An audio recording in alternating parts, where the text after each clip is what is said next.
What if the fate of World War II turned?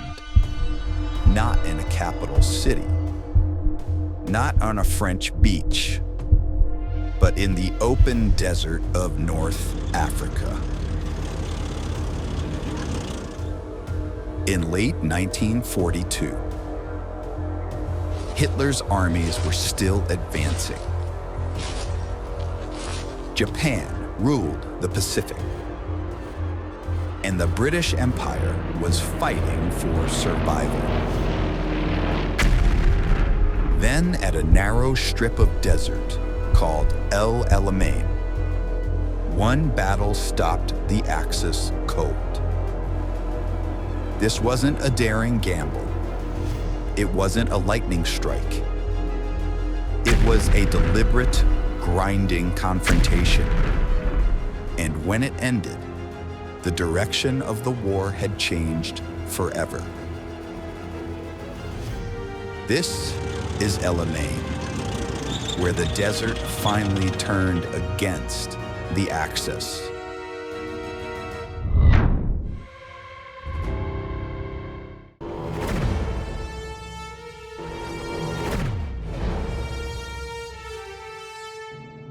By 1942, North Africa had become far more than a sideshow. Control of the region meant control of the Mediterranean and access to Middle Eastern oil, and a direct threat to the British Empire's lifeline. If Axis forces pushed east through Egypt, they could reach the Suez Canal, cutting Britain off from India, Australia, and much of its empire.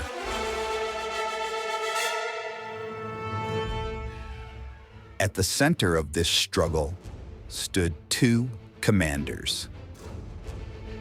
On one side, Erwin Rommel, Germany's most celebrated battlefield commander, the Desert Fox.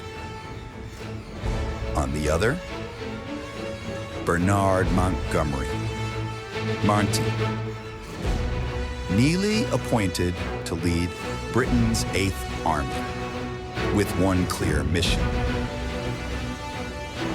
stop Rommel and stop him here.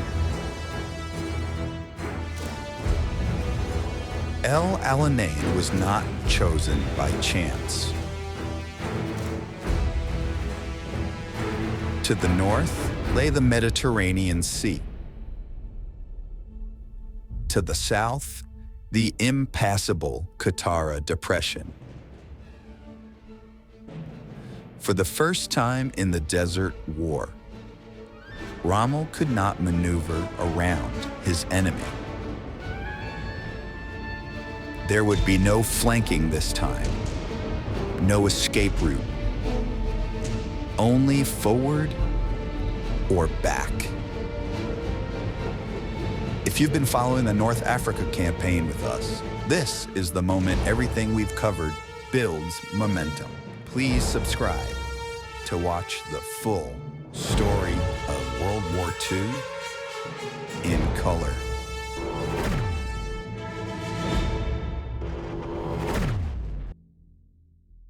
Rommel arrived at El Alamein exhausted and vulnerable. His forces had pushed hundreds of miles across the desert, outrunning their supply lines. Fuel was scarce. Ammunition was limited. Replacement tanks were few. British air and naval power dominated the Mediterranean, intercepting Axis supply convoys before they reached Africa. Rommel knew the situation was desperate. But retreat was politically impossible. Hitler demanded forward momentum. Battalion allies were already wavering. Any pullback risked collapse. So, Rommel dug in, stretching his defenses across minefields and fortified positions, hoping to hold until supplies arrived. They never came. Meanwhile, the British were preparing something very different. Montgomery refused to rush. A very British style of patience ruled the day. He stockpiled tanks. He amassed artillery. He trained his men relentlessly. And most importantly, he waited until he had overwhelming superiority. This would not be another desert gamble. It would be a planned confrontation. And hopefully, annihilation.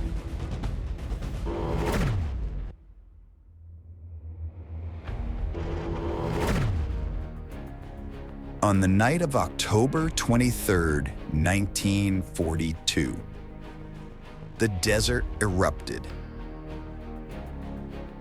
Over 1,000 British guns opened fire simultaneously. One of the largest artillery barrages of the war. The ground shook. The night sky lit up. This was Operation Lightfoot. British infantry advanced through Axis minefields, clearing paths for tanks to follow. The fighting was brutal and chaotic. Minefields slowed the advance. Axis counterattacks slammed into British armor. Tanks burned across the desert floor. But unlike earlier desert battles, the British could absorb losses. Rommel could not. Every destroyed Axis tank was irreplaceable. Every lost vehicle weakened the line. For days, the battle ground on. Then, Montgomery shifted tactics. He launched a focused assault, concentrating force against a narrow section of Axis front. Rommel's defenses cracked.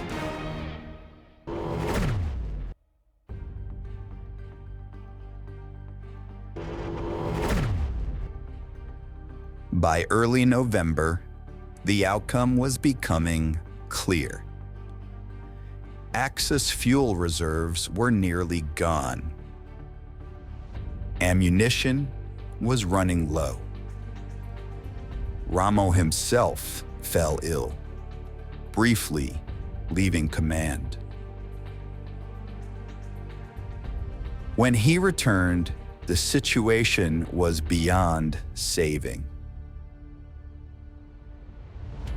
British armor punched through weakened positions. Axis units began to fall back, then collapse. Rommel requested permission to withdraw. Hitler refused. The order was absolute. Hold at all costs. But reality intervened. Rommel disobeyed the order and pulled back, saving what remained of his army.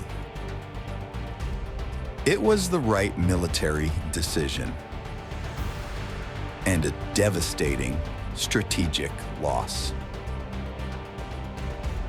For the first time in the war, a major Axis army had been decisively defeated by British forces.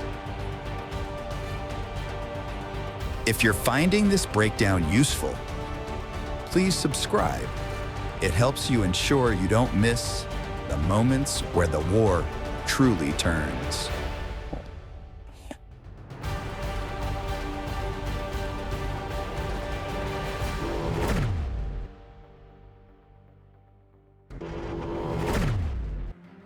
El Alamein was more than a battlefield victory.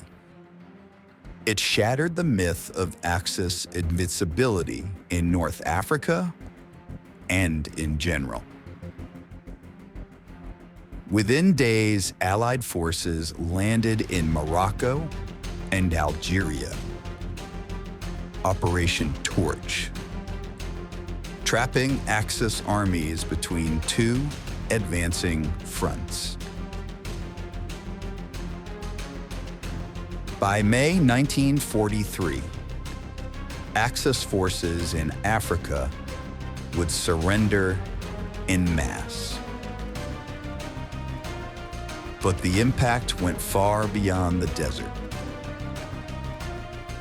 Winston Churchill famously declared, "Before Alamein, we never had a victory. After Alamein, we never had a defeat."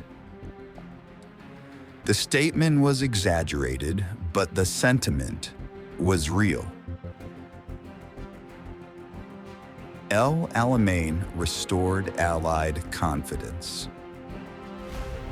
It stabilized the Mediterranean, and it set the stage for invasions of Italy and Western Europe. From this point forward, the Axis would increasingly fight on the defensive. The desert had turned.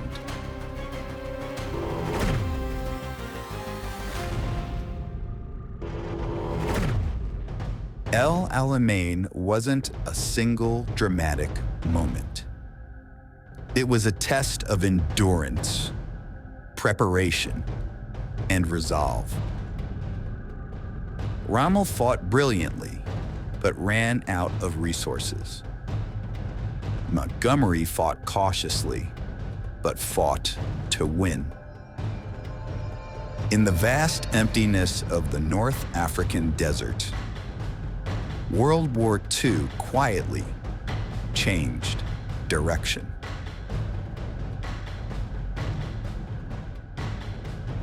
If you want to follow the war as it unfolds, battle by battle, decision by decision, subscribe to our channel. This is the place to do it.